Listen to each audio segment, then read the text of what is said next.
And I think that at the heart of this statement that we will import an international peacekeeping force to Israel and that this force will take care of the security needs of Israel, this is just another cycle of self-delusion.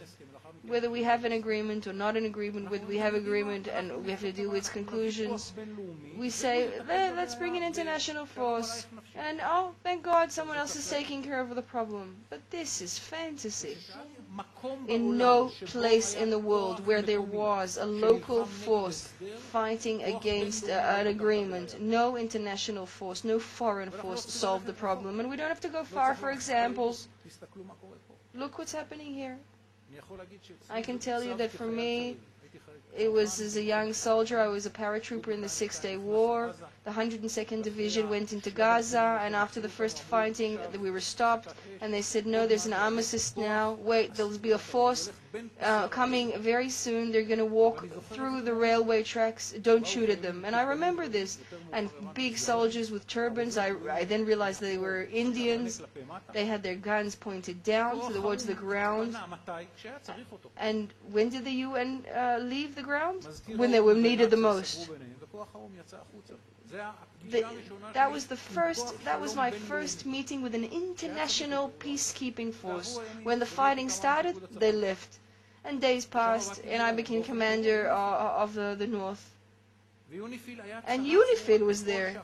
And UNIFIL was stationed in Lebanon. And the more they were there, the more they were in our way. There wasn't one single instance in my 3.5 years as commander of the North where the UNIFIL has ever caught any Hezbollah terrorist, stopped a terrorist attack, or interfered with Hezbollah activities on any level whatsoever. There wasn't a single instance in which the IDF tried to fight the Hezbollah or tried to respond to a Hezbollah attack in which the UNIFIL came to their aid. Not once. And the Hezbollah had no problem. They told the UNIFIL, you want to stand in our way, we'll kill you. We'll kill you too. So they left. And then, 2006, hostilities broke out. It wasn't a war, it was hostilities. And we were told, you know what, now we're going to have an on the looks. We're going to bring real forces. And they brought them. Do you remember any situation in which the UN interfered, found a stash of armaments, stopped any Hezbollah terrorist attack? Do you remember any instance? No. No, that's true that there's no open Hezbollah presence along the border, but they're everywhere. They have their flags and their arms and their weapons and their new recruits in every village in Lebanon. So all the answers to the question of whether a UN helped here or a UN helped there, did they help? No, and no.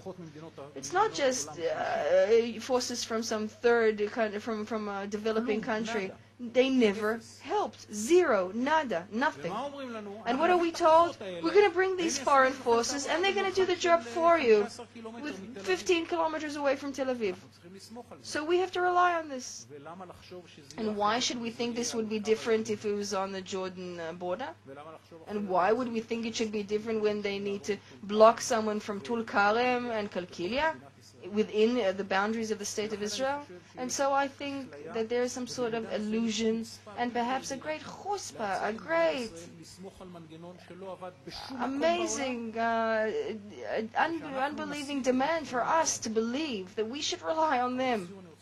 But in summary, I want to say that there's a deeper matter at hand as well. Because when the Founding Fathers established the State of Israel, they also established a law. They said the State of Israel will protect Israel and we shall do it under our own forces. This was not an incidental matter, because oftentimes throughout history we know many countries have established their independence without doing so.